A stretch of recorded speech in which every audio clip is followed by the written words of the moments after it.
अंमळनेर शहरात पोलिसांचे धडाकेबाज कॉम्बिंग ऑपरेशन.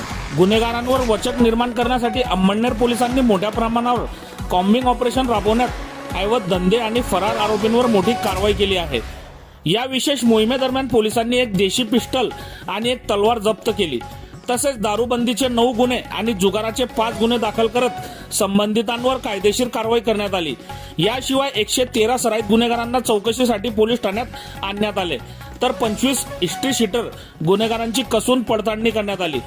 सार्वजनिक ठिकाणी मद्यप्राशन करणाऱ्या 32 जणांवर, वाहतूक नियमांचे उल्लंघन करणाऱ्या 36 वाहन चालकांवर, ड्रंक अँड ड्राईव्हच्या 3 प्रकरणांमध्ये तसेच मॉडिफाईड सायलेन्सर असलेल्या 2 वाहनांवर कारवाई करण्यात आली.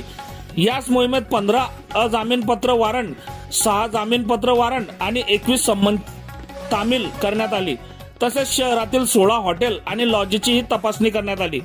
अंमळनेर पोलिसांनी स्पष्ट केले की गुन्हेगारांमध्ये कायद्याचा धाक कायम राहावा आणि शहरातील कायदा सुव्यवस्था अधिक मजबूत व्हावी, यासाठी अशा प्रकारचे कॉम्बिंग ऑपरेशन यापुढेही नियमितपणे सुरू राहणार असल्याचे सांगण्यात आले आहे.